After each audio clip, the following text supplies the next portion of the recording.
Bonjour à tous, bonjour à toutes, bienvenue dans Tailgate, le podcast 100% NFL des équipes de The Playoff, dernier podcast du mois de juin.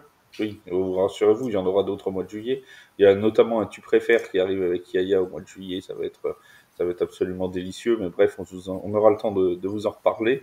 En attendant, aujourd'hui, et peut-être la semaine prochaine, on va s'appuyer sur un article d'ESPN qui a été repris par NFL.com. Oui, c'est paru d'abord chez ESPN et après ça a été repris chez NFL.com. Moi, je connais les sites internet. Et c'est un article sur les prédictions audacieuses pour cette saison 2025. Alors, on va prendre celles qui sont parues sur NFL.com et puis on va en discuter un petit peu pour voir ce que l'on en pense. Pour m'accompagner pendant tout cet épisode, mon Seb est là, sans casque, mais il est là, comme d'habitude. Salut mon Seb. Bonsoir Flav, bonsoir à toutes, bonsoir à tous, bonsoir à tous. Eh bien, oui, dans notre série Dans la vie, on fait ce qu'on peut. On a quand même passé pas mal de temps à parler de clubs qui étaient quand même pas top. Et là, on va parler de clubs ou de joueurs qui pourraient gagner des trucs. C'est dingue. La saison prochaine. Donc, moi, je trouve que c'est un pas vers l'optimiste, c'est un pas vers le positivisme et c'est chouette. Voilà, et ça fait du bien. En parlant d'optimisme, de positivisme et de belle saison, mon Yaya, comment tu vas ? Ça va très bien. Eh ben moi, j'ai mis mon casque parce que pour rentrer sur le terrain, j'ai besoin d'un casque. Et comme je mets ma tête un peu n'importe où, ça s'entend des fois. Voilà. Je suis content de vous retrouver. Et voilà. Je prépare le Tu préfères, qui risque d'être sans casque. Oui, là, ça va être sans casque, sans filtre, sans rien. Ça va être absolument délicieux. Celui qui est avec nous, mais plus vieux que la semaine dernière. Parce que la semaine dernière, il avait 1 an de moins. Et maintenant, il a passé son anniversaire. On en profite pour lui souhaiter un bon anniversaire. Et vous pourrez tous lui souhaiter dans les commentaires du podcast. C'est notre Vince préféré. Bonanniversaire.com. Salut Vince. Salut à tous, salut à toutes. Oui, oui, effectivement, 1 an de plus, une nouvelle dizaine qui s'annonce. Ça, je l'ai pas dit. T'as vu, j'ai pas dit l'âge. Hein. Non, mais j'ai pas dit l'âge, j'ai dit une nouvelle dizaine. Après, c'est 60 ans. Hein. Voilà, ouais, c'est ça, à la voix. Non, un très beau voyage qui s'annonce. Et juste une petite remarque pour tout le monde, parce que je vois beaucoup de petits messages fleurir. On ne dit pas Till-End, on ne dit pas Tie-E, on ne dit pas Tide-End, mais on dit bien Tie-End. Hein, c'est comme ça. Et Tide-End parce qu'on connaît, on sait ce que tu fais quand tu vas à Bangkok. Tant que tu parles des petits messages, j'en profite pour saluer Damien, le meilleur ami de Yaya, celui qui nous avait écrit, rappelle-toi, il y a encore quelques semaines pour que j'arrête de t'embêter, qui m'a renvoyé un petit message il y a 2 jours. Et bonjour aussi, et on passe le bonjour à Nicolas qui nous a écrit un message très sympathique, qui écoute visiblement depuis quelques semaines les podcasts sur TPO. On leur souhaite la bienvenue, on leur dit bonjour, et à tous ceux qui nous écoutent bien évidemment, et vos mails ne resteront pas sans réponse. Je m'y attache dès demain, ou au pire ce week-end, à répondre à tous les deux. Bon, ça veut dire une réponse fin juillet, pas avant. Hein. Oui, alors bon, alors niveau délai, attends, parce que... Non, allez, c'est bon, j'ai rien dit. C'est bon, j'ai rien dit. Allez, on y va. Le dossier attaque qui est prévu depuis 2023, voilà. Donc, non, mais alors, moi, j'ai une question d'ordre pratique. Si tu t'y attaches, comment tu fais pour répondre en étant attaché ? C'est ça la vraie question. On peut faire plein de choses en étant attaché. Alors, on commence tout de suite avec la première prédiction audacieuse. Vous avez vu comment il est retombé sur ses pattes rapidement. La première prédiction audacieuse de nos amis d'NFL.com, c'est les Bills champions 2025. Les Bills remportent leur premier Super Bowl en 2025. Alors, je vais poser la question à Yaya en premier parce que c'est lui le spécialiste des fenêtres de tir des Bills. On rappelle que l'an dernier, il nous a dit qu'ils avaient une meurtrière pour tenter d'aller ne serait-ce qu'en play-off. Bon, c'est où ils ont fini. Mon cher Yaya, quelle est la fenêtre de tir cette année des Bills ? Alors, les Bills, à chaque fois, c'est un peu... comment t'expliquer ? C'est toujours très compliqué parce que tu crois qu'ils sont bien, ils cruisent pendant la saison régulière, ils sont bien, ils sont beaux, ils sont fringants, mais ça vient de leur division qui est pourrie, avec des Patriots de Wake qui va te dire qu'ils vont gagner la division. Mais non, les Jets, c'est les Jets, et les Dolphins, bon, dès qu'il fait 0 degré, ils vont plus dans l'eau. Le dauphin est congèle. Voilà. Donc, du coup, ils gagnent leur division, ils avancent, tout ça. On croit qu'ils sont bien. Mais au final, arrivé les playoffs, patatras. Ils passent un tour, 2 tours, mais ça ne va jamais au-delà. Donc, est-ce qu'ils peuvent gagner? Moi, je n'y crois absolument. Enfin, je n'y crois plus. Et en fait, s'ils veulent passer un step, je suis désolé de le dire, mais il faut changer quelque chose.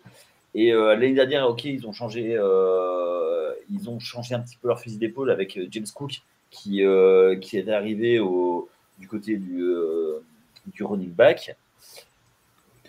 J'ai bien peur que quand arrive l'heure de vérité, c'est-à-dire la finale de conf, il se tape le mur face à Kansas City.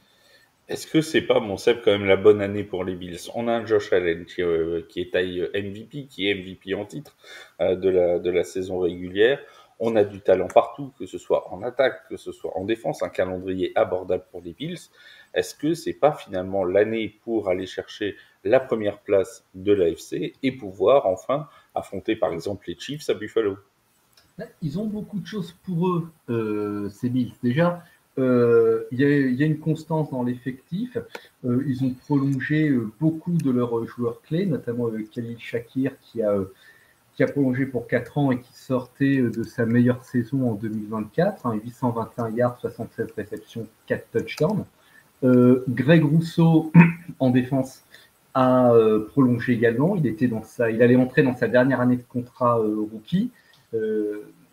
Josh Allen, bien sûr, qui a prolongé pour 6 ans, qui est, comme tu le disais, le MVP en titre et qui sort d'une très très grosse saison avec 3731 yards par la passe, 28 touchdowns, 6 interceptions, et il a rajouté 531 yards au sol et 12 touchdowns. Ils ont une draft intéressante, notamment en défense avec le cornerback Maxwell Hairston de Kentucky et surtout l'edge Landon Jackson d'Arkansas. Et puis, ils ont un calendrier très favorable. Ils ont 10 matchs contre des clubs qui étaient en fiche négative en 2024, mais ils vont commencer d'entrée face à un ogre du championnat. La première journée, ils affrontent Baltimore et ça peut faire mal d'entrée de jeu. Après, ils sont relativement tranquilles parce que je crois que leur prochaine grosse échéance, c'est à Kansas City en semaine 9. Et après, sur leur parcours qu'on peut qualifier de dangereux, ils vont trouver Tampa Bay. Ils vont trouver, alors je mets un petit bémol pour le moment, Cincinnati. Et ils auront Philadelphie en week 17. Alors, vous pourrez imaginer qu'en week 17, tout pourrait être joué pour les deux clubs. Ça pourrait aussi ne pas être le cas. Ils pourraient avoir à jouer leur existence sur ce match contre les champions sortants. Donc, beaucoup de choses pour eux. L'année dernière, ils ont tout de même passé un step en atteignant la finale de conférence, ce qui ne leur était pas arrivé lors des 2 saisons précédentes. Mais effectivement, je suis d'accord sur un point avec Yaya, il va falloir franchir une étape supplémentaire. Si pas la saison prochaine, au moins celle d'après. Sinon, beaucoup de questions vont se poser. Mais il y a beaucoup de choses qui ont l'air d'être en place. Le revers de la médaille de ce calendrier facile, c'est que en play-off, quand on va arriver face à des cadors, on peut être un petit peu juste en termes de compétition. C'est toujours la même chose, c'est-à-dire que quand tu dois gagner, c'est-à-dire quand tu as une fenêtre de tir, qui pour moi vraiment une meurtrière, il faut que tu battes le champion en place. Et le champion en place, il est toujours en haut et c'est lui tu dois le faire tomber et tu dois prendre la place. Après, Seb l'a très bien dit, dès la première semaine, c'est l'autre rival pour faire tomber Kansas City qui est là. Donc j'ai envie de te dire, il faut marquer le territoire vite, très vite. Oui, dans la saison, tu croises avec l'AFC North et la NFC South. Il va falloir montrer tout de suite que terribles divisions. Ouais, mais que tu es là, quoi. Donc du coup, oui, mais c'est surtout, moi je pense que tu vois. Qu'il va falloir vraiment faire tomber. C'est en play-off. Leur juge de paix, c'est en play-off. Ces équipes, c'est les play-offs, le juge de paix. Ils doivent faire ce qu'il faut pour bien se placer, effectivement, essayer d'avoir le premier spot. On va voir après, on parlera peut-être un peu plus tard de Kansas City. Mais il va falloir. La division, elle est quasiment acquise. Et pour toi, s'ils ont le premier spot, Enfin, c'est une condition sine qua non. Il leur faut le premier spot pour pouvoir espérer aller ne serait-ce qu'au Super Bowl. Mais déjà parce que tu joues pas les wildcards. Oui, alors T'as- ça t'as- déjà, et puis parce que tu reçois à domicile. Non, ça, pour moi, ça change rien parce que. Sur en fait, Buffalo en janvier. mais je suis. Écoute, moi, par rapport à ça, ça dépend en fait. Si c'est encore Baltimore, oui, c'est important. Si c'est Kansas City, ils s'en foutent. Ouais, d'accord, mais si par exemple tu prends, allez, je vais dire n'importe quoi, tu as les Chargers. Non, mais faut être non, sérieux mais- au bout d'un moment. Bah quoi, y a rien qui empêche, ou les Texans qui sont dans les 4 dernières équipes d'AFC sur les 2 dernières années, donc c'est tout à fait possible qu'ils soient en demi-finale encore cette année, hein, au Divisional Round. Si tu as un Texans Bills, que ce soit Houston, Buffalo ou Buffalo Houston, ça change un peu la donne quand même, au mois de janvier. Oui, non, mais là, je suis d'accord avec toi, mais en fait, le premier spot, c'est surtout pour la finale de conf. Pour recevoir la finale de conf. Bah à oui, mais domicile. tu reçois aussi au Divisional. Donc, Oui, bien sûr, mais sur le Divisional Round, pour moi, ce serait un échec s'ils sont pas le premier spot et ils se compliqueront la tâche. Ils doivent gagner. Vous voulez une bonne nouvelle? Au bout de 8 semaines à essayer de parler des Bills, on a enfin réussi. Oui. Bon, on n'a pas fait le programme qui était prévu depuis 8 semaines, mais on a réussi à parler des Bills. Je m'étais fait la réflexion. Ah tiens, Vince, c'est avec nous. Tiens, on l'avait pas entendu. Et d'ailleurs, en parlant, c'est lui qui va payer The Bill. Alors, non, mais en parlant des Bills de Buffalo, ça me permet de vous emmener vers le petit reportage qui a été fait sur The Playoff. Vous retrouverez sur Instagram sur la venue de Damar Hamlin avec les Mousquetaires. C'était mercredi sur la prévention, notamment aux maladies cardiaques et aux gestes qui sauvent. Donc voilà, vous pouvez retrouver tout ça. Il a même piqué un moment notre Instagram, Damar Hamlin, pour aller faire une petite vidéo. Donc voilà, n'hésitez pas. C'était là où c'était le meilleur d'ailleurs. Oui, c'est parce que c'était mieux filmé que d'habitude. On ne sait pas pourquoi, mais c'est comme ça. Mon cher Vince, toi, les Bills, c'est maintenant ou jamais? It's now or never, comme dirait Elvis Presley. Maintenant ou jamais, je n'irai pas jusque-là parce que effectivement, Seb l'a dit, ils ont prolongé beaucoup de cadres. Donc la On va faire des tableaux du coup. La fenêtre, c'est pas vraiment complètement ouverte, mais on va dire qu'elle s'est un petit peu plus agrandie. Plutôt que de miser sur cette année à tout prix, il pourrait encore imaginer un avenir dans les 2-3 prochaines années où il y a encore une chance. Par contre, ça va commencer à être un peu insistant et il va falloir commencer à réfléchir et effectivement gagner. Pourquoi ? Simplement parce que beaucoup de leurs joueurs ont encore une valeur marchande. Dans 2-3 ans, ça sera peut-être un peu différent. Il y aura il y aura de l'expérience prise par les plus jeunes, mais il y aura aussi les cadres qui seront un peu plus âgés et qui auront perdu un peu de cette valeur-là. Maintenant, je rejoins un peu mes coéquipiers là-dessus. La faiblesse de la division fait que malheureusement, c'est une division qui est quasiment gagnée d'avance. Ce serait vraiment surprenant de ne pas les voir finir en tête et de ne pas les voir qualifier en play-off dès la week 15 par exemple, 15-16. Alors, juste un petit mot, moi je vous trouve très sévère sur la FCS, hein, je vous le dis tout de suite. Alors on aura l'occasion de faire des previews de division pendant le mois d'août, mais franchement, quand on dit oui, je crois que c'est 10 équipes, Seb il va me corriger parce qu'il connaît tout, il y a 10 équipes je crois dans le calendrier que vont jouer les Bills qui étaient en bilan négatif l'an dernier. D'accord, dans ces équipes-là, il y a les Jets, il y a les Patriots, il y a tout ça. Sauf que les Patriots de 2024, c'est pas du tout les mêmes que ceux de 2025. J'allais y venir. Les Jets ne sont pas du tout les mêmes que ceux de 2024, même si Yaya va nous dire les Jets restent les Jets. Mais n'empêche que et les Dolphins, si tout le monde reste en santé, et je pense notamment à leur quarterback, ils peuvent poser des problèmes à un certain nombre d'équipes. Donner la division comme si c'était la NFC Sud, je trouve ça un petit peu gentil. Non, mais dans la construction de l'équipe, tu seras quand même d'accord avec nous en disant que les Bills sont les favoris de cette division. Oui, mais ils ont toutes les cartes en main pour la remporter. Sur le papier, ils ont. Je tombe pas des nues si les Patriots sont champions de division, honnêtement. Alors, moi, je vais te dire une chose. Je pense que surtout, ils sont dans la construction des effectifs, pas au même niveau. Oui, ça c'est vrai.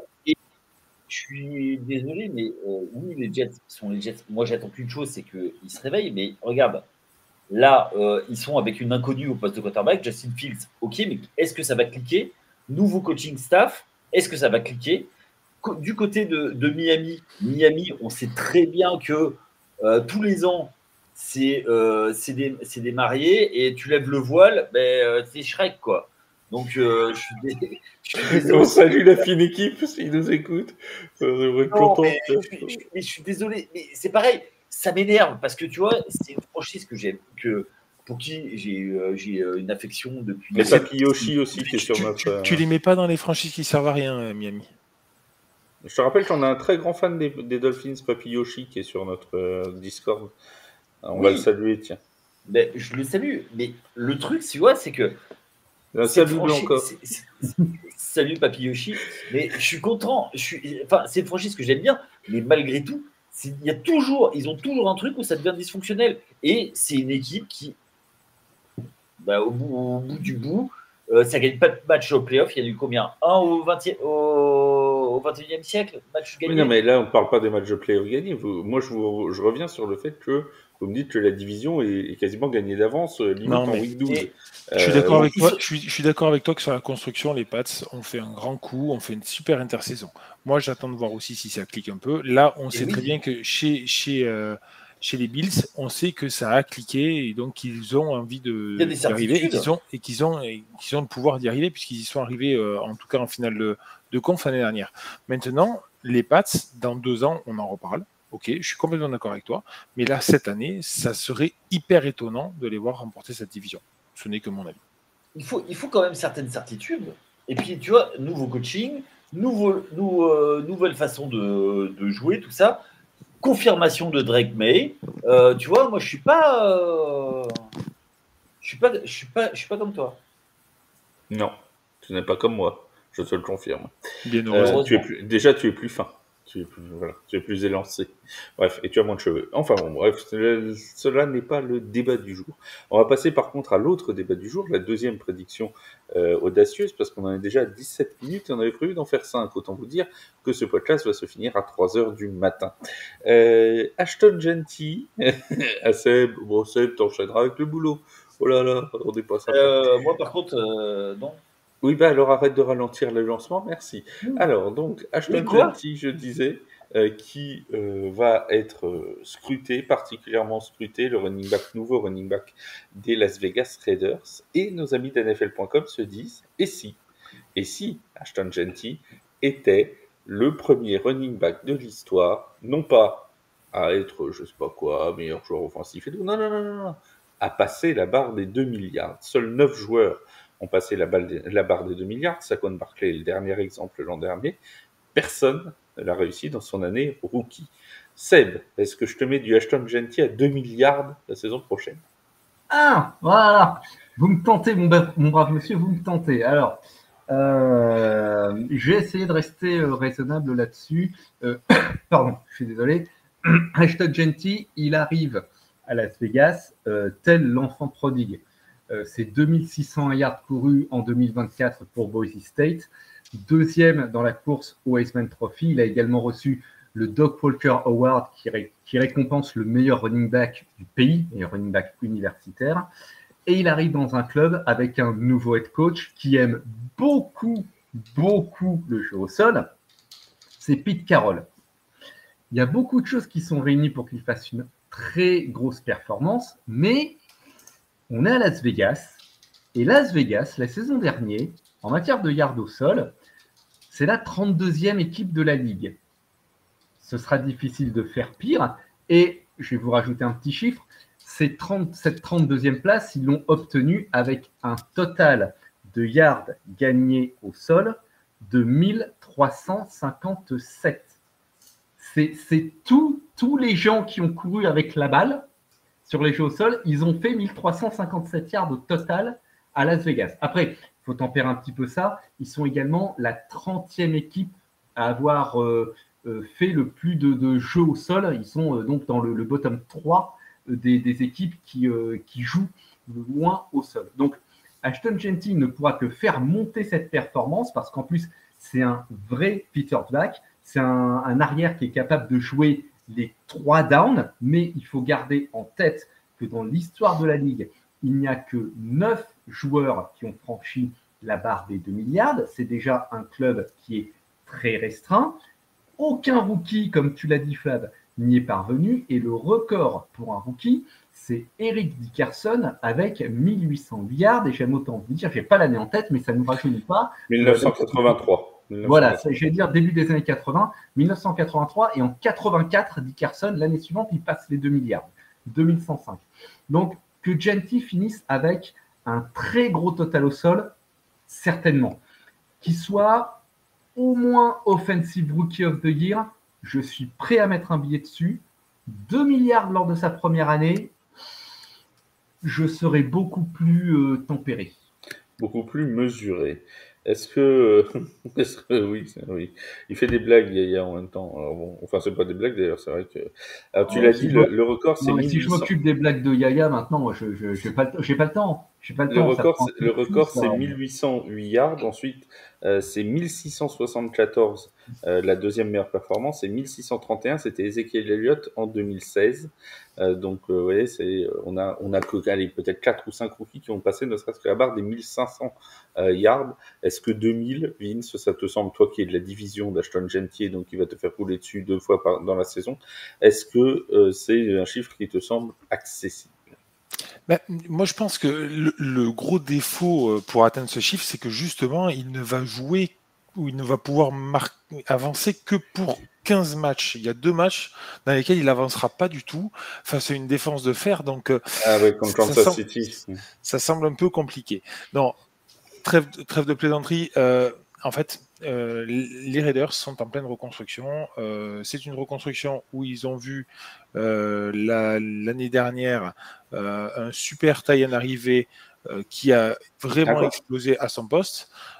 Cette année, ils recrutent un running back. Ça va permettre d'avoir vraiment une grosse cible en course, une grosse cible dans les airs, donc ça va pouvoir permettre de développer le jeu, le duo, et ça va permettre de les épanouir tous les deux. Donc vraiment, c'est aussi une force et ça peut être une possibilité à San Genty d'arriver à ces 2 milliards. Pour autant, la barre, elle est énorme. On l'a vu, Seb l'a bien dit, il n'y a que 9 personnes qui sont arrivées dans l'histoire de la NFL.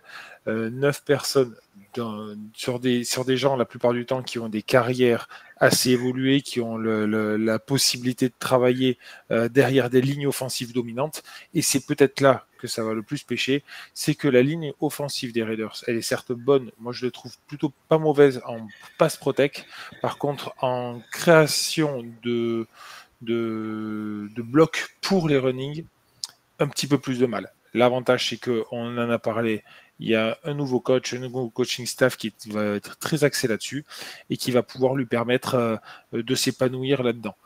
Pour autant, je pense que s'il arrive à 1500 yards déjà sur la saison, ça sera une très bonne saison rookie. Mon cher Yaya, est-ce que la division, on a parlé en rigolant tout à l'heure des matchs contre les Broncos, mais est-ce que la division peut être un frein justement? Parce qu'on sait qu'il y a une très bonne défense à Denver, il y en a une aussi très bonne à Kansas City. Ça fait déjà 4 matchs. Alors, je n'ai pas le calendrier total des Raiders en tête, mais ça fait déjà 4 matchs joués contre des défenses particulièrement difficiles, soit un quart de la saison quasiment. Ça fait quand même beaucoup. Oui, tout à fait. Tu rajoutes en plus les Chargers, où ça peut être quand ils s'y mettent. Hein. Donc, j'ai envie de te dire, la division, ça va être compliqué. Après, effectivement, quand tu es plus fort, tu es plus fort. Il est attendu, quand tu gagnes un match, tu gagnes un match, comme dirait Wake. Exactement. Mais en fait, il faut marcher sur son adversaire. Au bout d'un moment, c'est toujours la même histoire. Donc, il doit passer par là. On sait que ça dépend beaucoup des divisions, des équipes que tu rencontres. Ben, oui, moi, je ne le vois pas les 2 milliards, hein, clairement. Peut-être dans sa carrière, mais pas tout de suite. Donc, en plus, il a une pancarte dans le dos. Donc, il aura un maillot surtout. Non, mais tu fais semblant de pas comprendre les expressions sportives. Ce qui est bien avec Ashton, c'est qu'on est sûr qu'il est gentil. Ah ben oui, Oui. Et il aurait dû jouer avec Carpo. C'est ça. Et en plus, il vient de la même fac que Jalen Anderson. Donc, ça fait deux excellents points pour ce jeune running back. Alors, je vais juste faire une petite pause dans les prédictions audacieuses parce que pendant l'enregistrement de ce podcast, il vient d'avoir une info quand même assez importante. Justin Tucker vient d'être suspendu pour les 10 premiers matchs de la saison 2025. Il ne pourra donc pas jouer avant la week 11. Il est pour l'instant agent libre. Il n'a pas d'équipe. Justin Tucker qui est toujours sous le coup d'une enquête. Il n'y a pas pour l'instant de sanctions judiciaires, mais la NFL a pris les devants en le suspendant pour les 10 premiers matchs. Est-ce que, juste en un mot, vous trouvez ça logique, Seb? La NFL a appris de ses erreurs dans des affaires semblables par le passé. Souvenez-vous, Ray Rice, etc., ce genre d'individu. C'était pas tout à fait le même type de grief qui a été reproché, mais c'était au moins aussi grave. Bon, ils frappent, ils la reverront à la baisse si ça se règle judiciairement, s'il y a un règlement judiciaire entre-temps. Pour Justin Tucker, pour le moment, pour lui, la messe semble dite, parce que je vois pas trop quel club, même dans 2 ans, voudra embaucher un joueur, quel que soit son poste, qui d'entrée de jeu va rester assis sur la touche pendant la moitié de la saison. Pour moi, c'est une décision qui va dans le bon sens. Yaya, même chose? En un Oui. mot? Oui. Oui. 9 lettres. Ça fait un mot. Merci. Non, mais j'ai envie de dire que si on connaît la proportion à la NFL à régler les problèmes, voilà. Donc, des fois, ils ont eu la main un peu légère, un peu tremblante. Là, ils n'ont pas tremblante. C'est plutôt bien. Vince, même chose? Ouais, pareil. Pareil.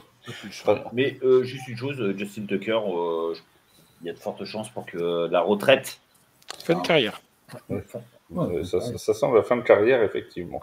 Alors, certains qui, eux, ne sont pas en fin de carrière, on revient sur nos prédictions audacieuses. S'il y a d'autres infos, j'hésiterai pas à vous faire réagir, hein, mais pour l'instant, on va rester là-dessus.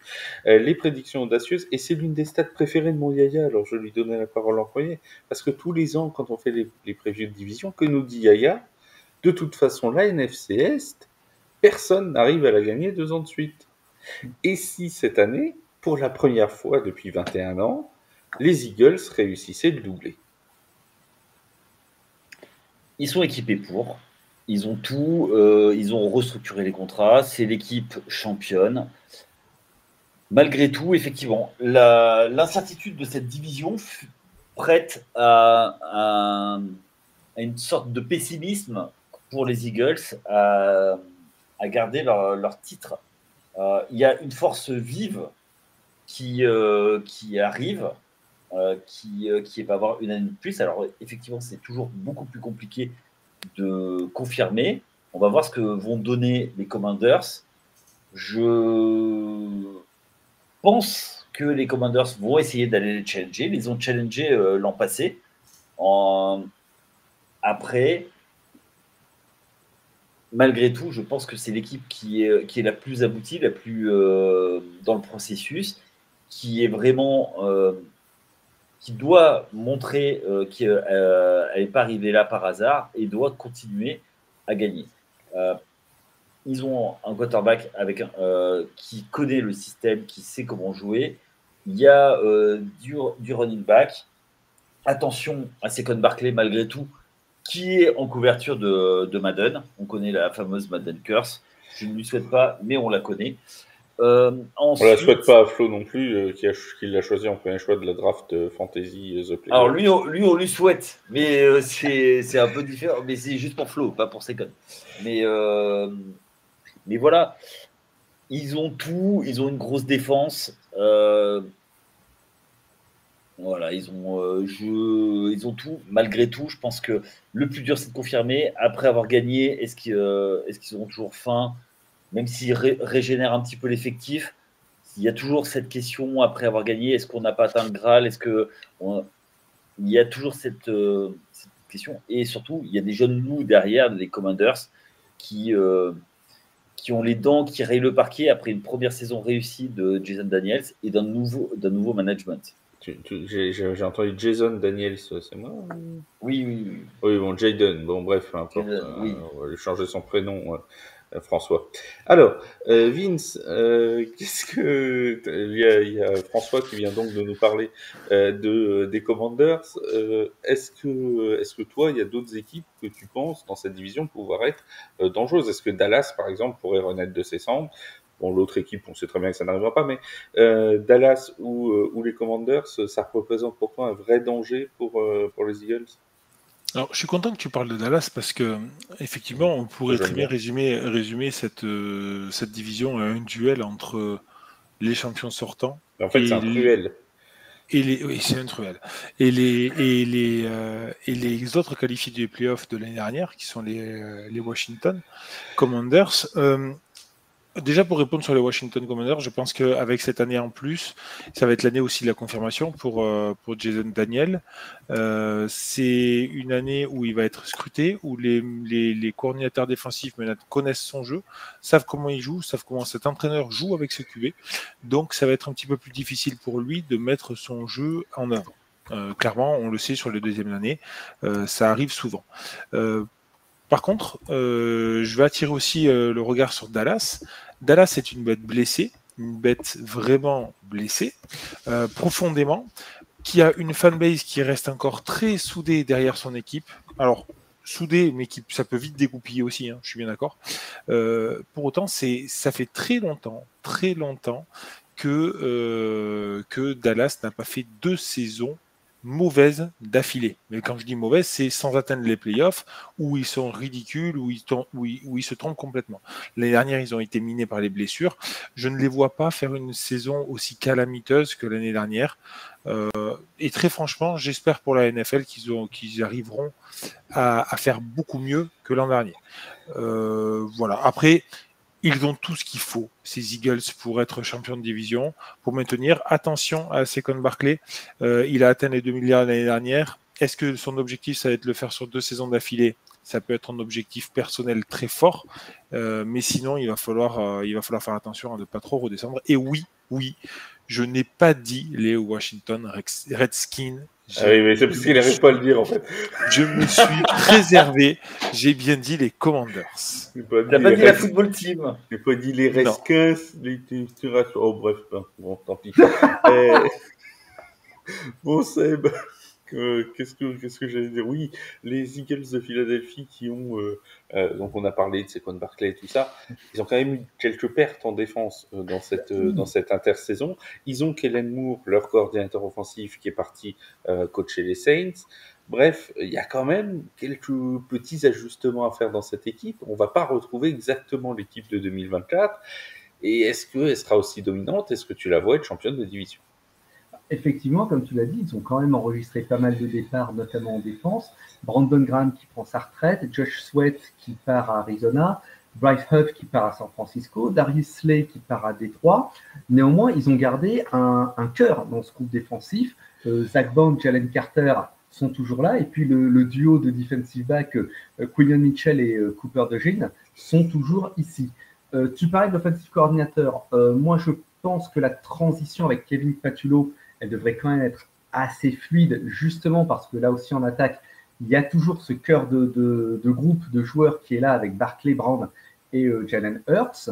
Il faut faire attention à la montée en puissance de certains clubs dans la poule, d'un en particulier.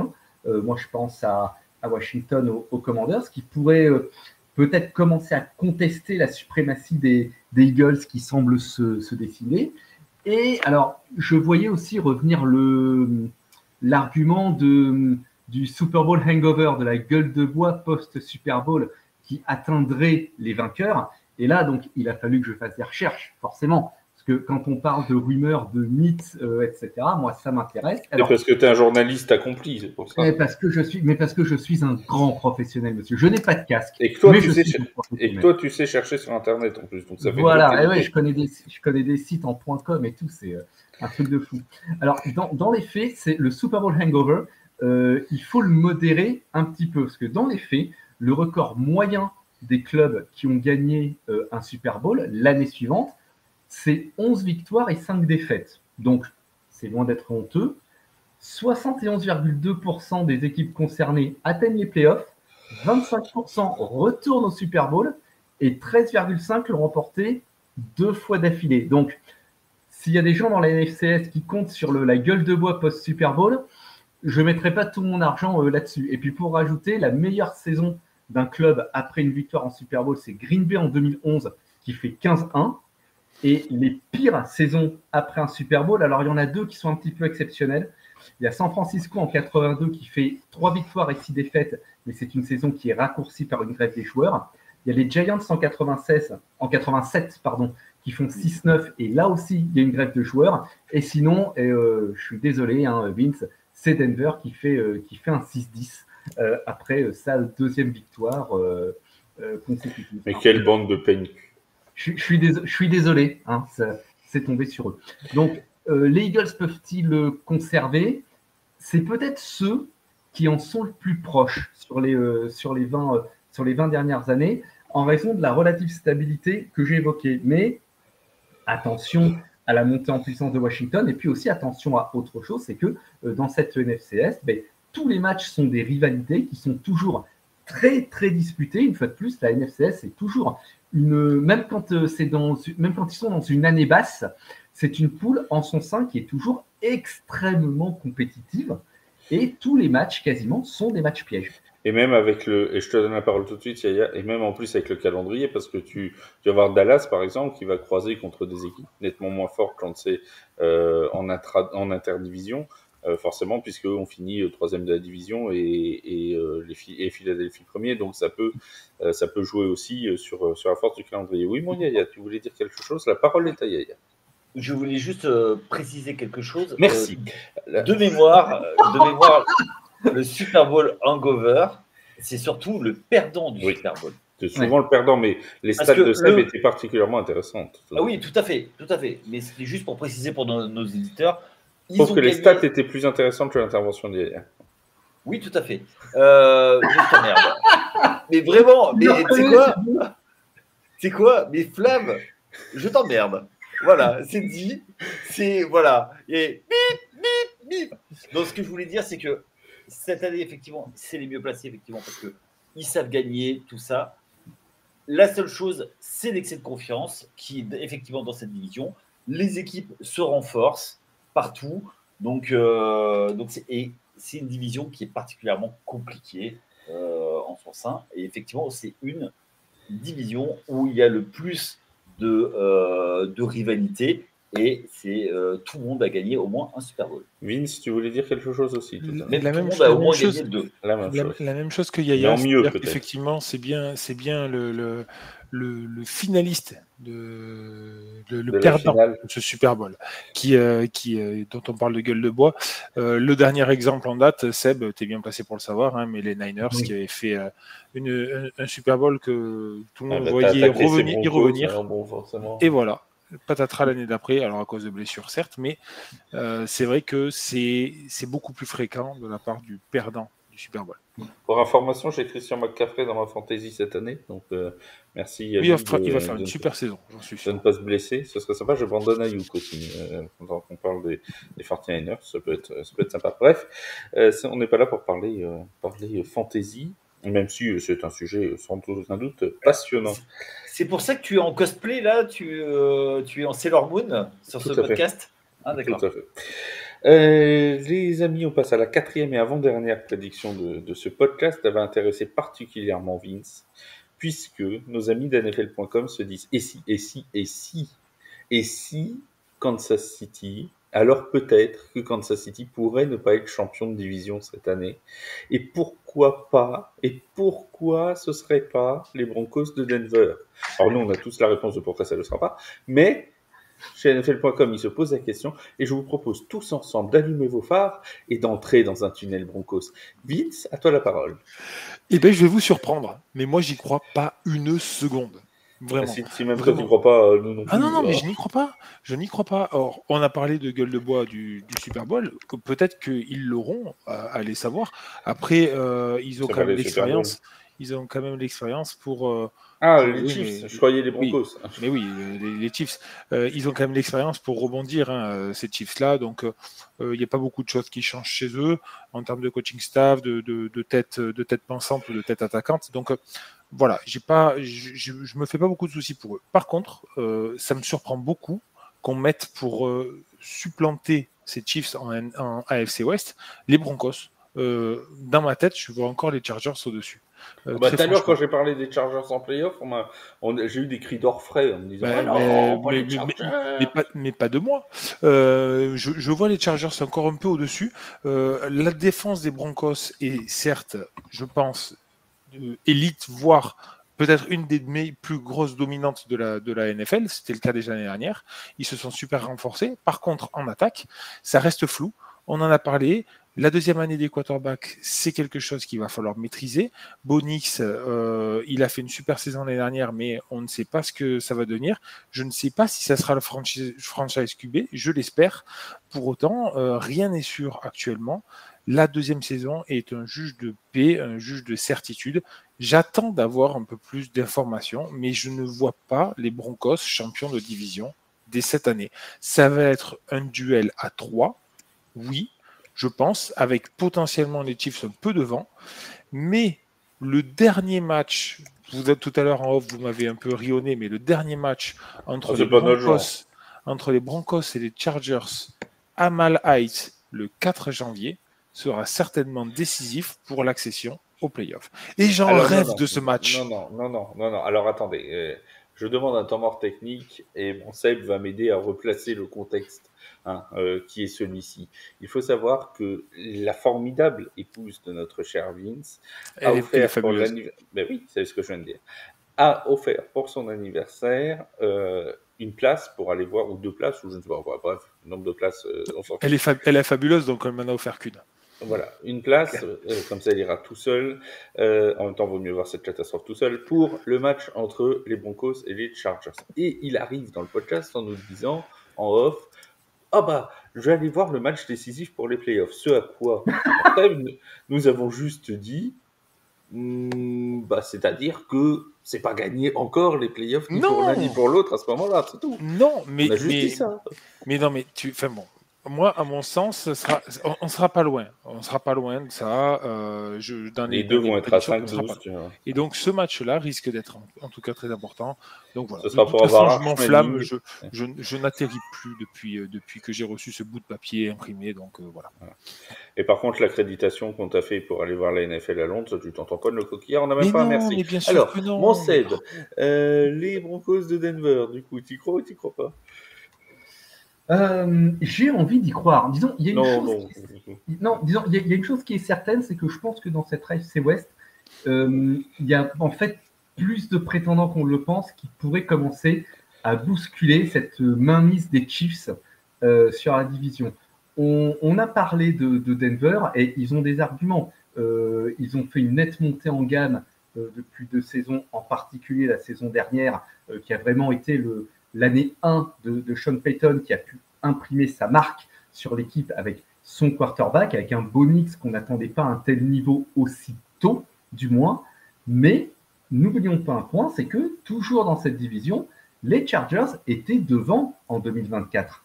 Ils ont fini 11-6, ils sont classés 2e de la division avec la 11e attaque et la première défense en scoring. Donc, moi, la question que je me pose, c'est pourquoi est-ce qu'on devrait considérer Denver comme l'élu en écartant les Chargers de l'équation, Chargers qui ont également fait une sacrée montée en gamme avec l'arrivée de Jim Harbaugh. Et même, allons plus loin, même si c'est encore pour moi un très très gros point d'interrogation, quid de l'arrivée de Pete Carroll à Las Vegas et de Genty, comme on en a parlé tout à l'heure? Est-ce que tout ce qui se passe dans cette division, ça ne va pas carrément rebattre les cartes à peut-être très court terme? Donc, je pense que dans cette division, il va se passer beaucoup de choses. Elle va vraiment être intéressante à suivre la saison prochaine.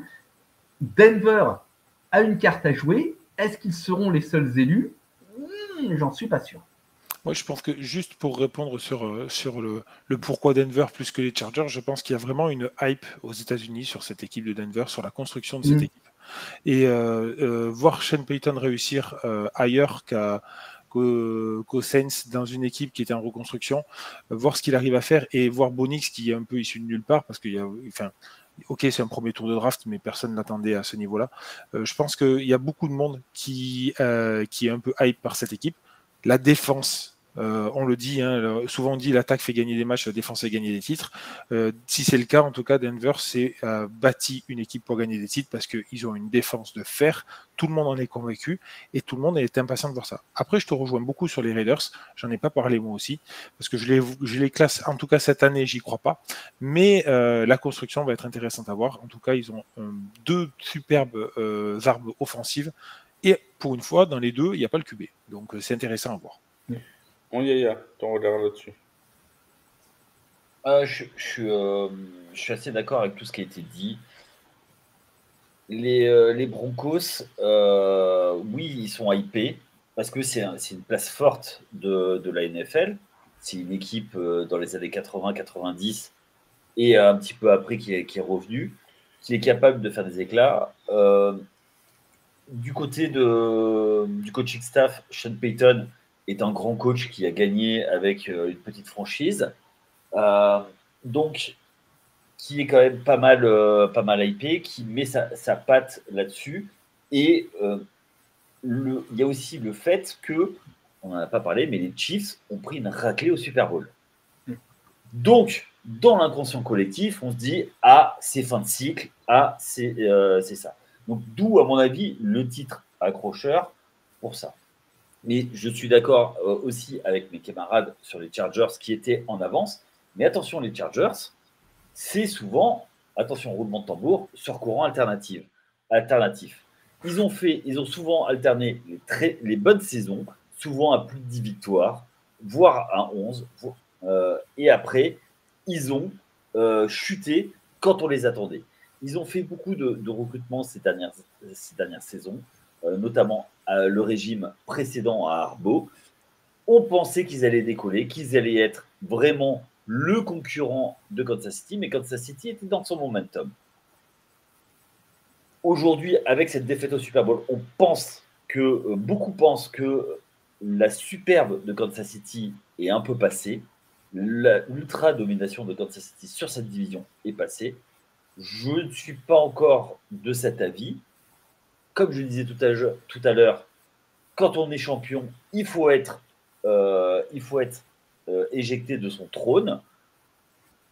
Est-ce que Denver, aujourd'hui, a les capacités d'aller détrôner Kansas City? Moi, j'ai quand même un petit doute. Je pense que c'est beaucoup trop tôt. Mais effectivement, les Chargers, s'ils arrivent à rester sur la même lignée que l'année dernière, oui, ils sont carrément capables. Et je suis d'accord avec Vince sur les Raiders. Les Raiders sont une force qui doit monter progressivement. Et c'est rare qu'on fasse quelque chose de dernier à premier tout de suite quand il y a un grand champion comme Kansas City devant. C'est vrai que c'est pas toujours évident.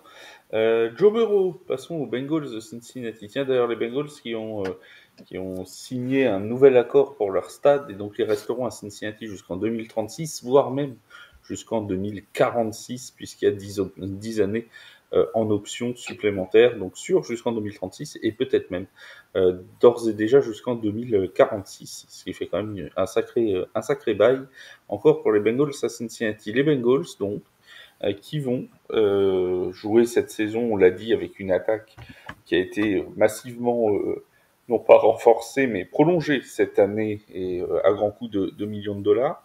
Une défense qui reste en questionnement. Il y a le cas Hendrickson, il y a le cas Shemar Stewart. Bref, en tout cas, le cas qui nous intéresse ce soir, c'est Joe Burrow. Est-ce que Joe Burrow, Seb, pour toi, peut être le MVP de la saison 2025 s'il réussit tout simplement la même saison que l'an dernier? Regardons la saison dernière, justement. 4018 yards lancés, 43 touchdowns, 9 petites interceptions. C'est des chiffres de MVP. Il n'y a aucune contestation là-dessus. il peut le refaire la saison prochaine parce qu'il a les armes pour ça. Il peut reproduire cette performance de Mammouth. Chase et Higgins sont là, ils ont été payés, ils sont contents, tout le monde est heureux. Mais en 2024, malgré cette perf, le club, il regarde les playoffs à la maison. Et tant que ce club ne s'élèvera pas, n'accrochera pas les playoffs, il n'y aura pas de titre de MVP pour Joe Burrow. On n'a jamais vu un joueur décrocher le titre de MVP dans un club qui finissait avec une fiche négative, et on n'a jamais vu un joueur dont le club n'avait pas atteint les playoffs décrocher non plus le titre de MVP. Pour vous donner un exemple, il y a juste dans l'histoire un joueur qui faisait partie d'un club en fiche négative qui a obtenu un vote dans la compétition du MVP, c'est Cortez Kennedy, le defensive tackle de Seattle en 92, et les Seahawks c'était 2-14. Mais on parle de quelqu'un qui a obtenu un vote, c'est tout. Alors, obtenir le titre... Et c'était son frère qui a voté. Voilà, ça devait être son frère. Non, c'était un très très bon défenseur, Cortez Kennedy. Très très bon, un des tout meilleurs de son ère. Mais tant que la performance collective des Bengals restera au niveau où elle est, ce sera juste pas possible. Burrow, ce sera un roi sans couronne. Et vu la façon dont ça se présente en défense cette saison, il y a des chances pour qu'ils reproduisent par contre également leur performance défensive, 25e en scoring, 25,5 points encaissés par match, avec une attaque qui en marque 27,8. La marge est quand même faible. Et vu qu'en ce moment, c'est en train de se chicaner avec Trey Hendrickson sur son contrat et qu'apparemment Stewart est très heureux lui aussi d'être à Cincinnati, puisqu'il s'est barré pendant les derniers camps, je ne suis pas sûr que tous les indicateurs soient ouverts pour qu'on voit Joe Burrow couronner MVP. Bah, c'est surtout que je pense qu'il comptait un peu sur Shemar Stewart pour au moins apaiser la perte de Trent Hendrickson, sauf que si Shemar Stewart il signe jamais, bon bah ça va pas marcher. Vince, ton regard, pour toi, la condition sine qua non pour que Burrow soit MVP, il y a une faille dans là, Cincinnati soit playoff. Non, mais la condition pour qu'il soit MVP, c'est comme l'a dit Seb. Comme l'a dit Seb, c'est que il faut que Cincinnati soit en positif ou en tout cas fasse une bonne saison, aille en playoff, se montre. Le gros problème de Burrow et son titre de MVP à aller chercher, ça va être sa défense. Et c'est dramatique de penser comme ça parce qu'en fait, quand on regarde le MVP, c'est vraiment la personne qui est la meilleure, normalement. Donc, il ne faut pas oublier que l'année dernière, en passe complétée, en passe tentée, en yard à la passe, en TD, en yard par match, c'est son meilleur total de toute sa carrière. Il a pour le moment un pourcentage de complétion sur toute sa carrière à 68,6%. C'est actuellement un all-time record. Il ne faut pas l'oublier non plus. C'est-à-dire que là, on est sur quelque chose de très grand. On voit un Joe Burrow qui est en train de tutoyer les sommets, vraiment, qui est en train de montrer des choses impressionnantes. Il faut maintenant que ça se confirme. S'il nous fait encore mieux l'année prochaine, alors que l'année dernière, il a battu tous ces records-là, mais ça va être vraiment monstrueux. Pour autant, il ne faut pas oublier qu'il peut avoir autant de répétitions, autant de passes tentées, parce que sa défense ne reste pas beaucoup sur le terrain. Et ce n'est pas parce qu'elle intercepte des ballons ou parce qu'elle récupère vite la balle, c'est parce qu'elle se fait déchirer. Donc, malheureusement pour lui, il va falloir passer par là.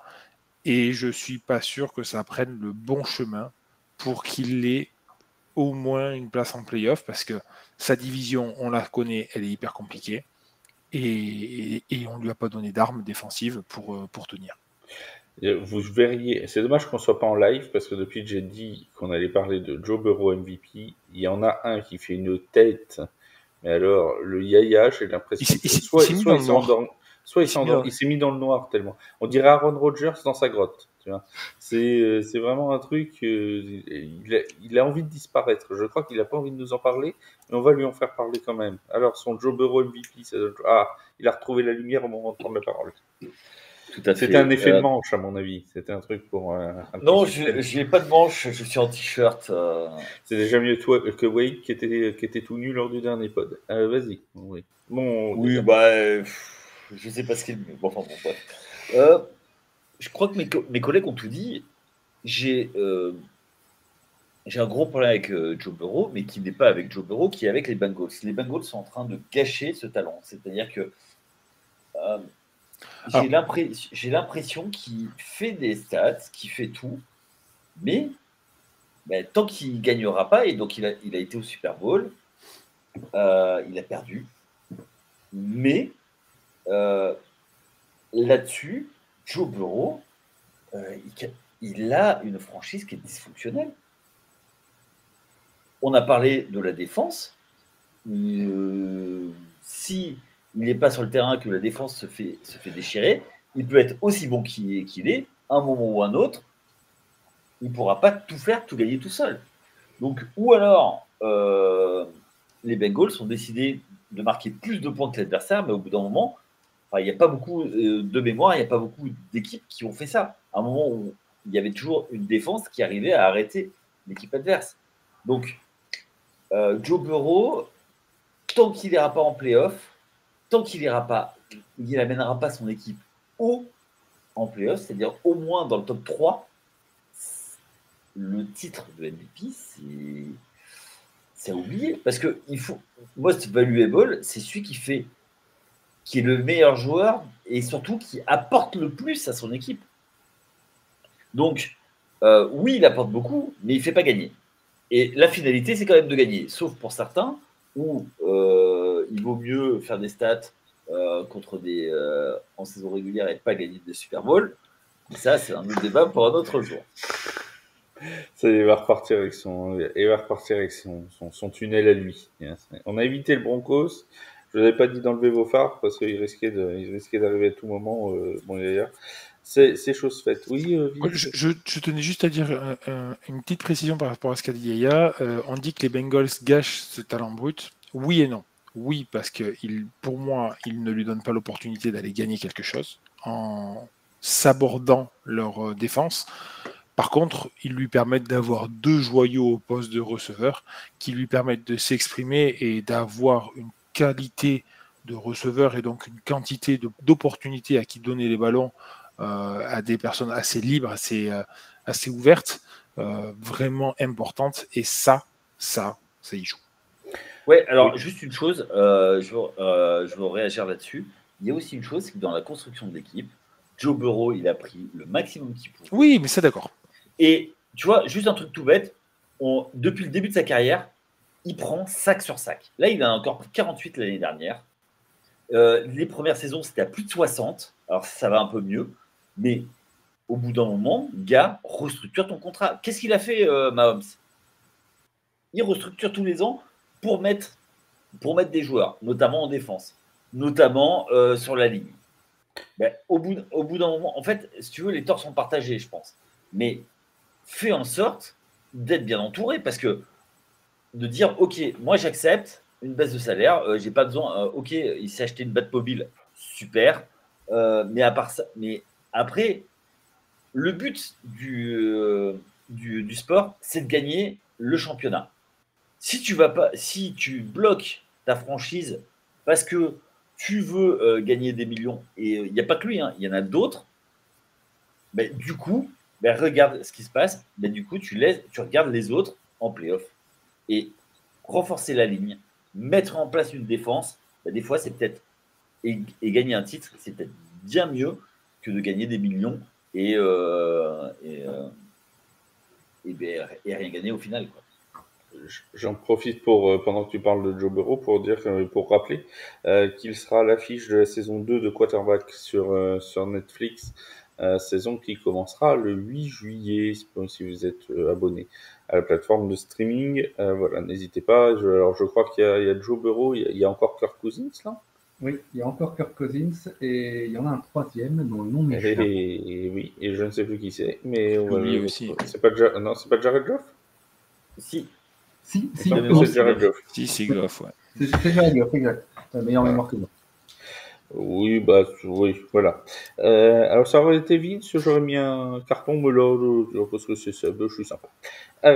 Question, il y avait une question de Papy Yoshi en parlant des prédictions. Il nous avait posé une question sur notre Discord. Et niveau prédiction, quelle équipe feront pour vous un comeback des enfers cette saison? Les Giants, les Raiders, les Browns, les Jaguars, parce qu'il fallait bien qu'on parle des Browns, les Titans ou les Pats? Est-ce que l'une de ces équipes, vous les voyez par exemple aller devenir championne de division? En un mot. Seb. Pats pour Yaya, Seb.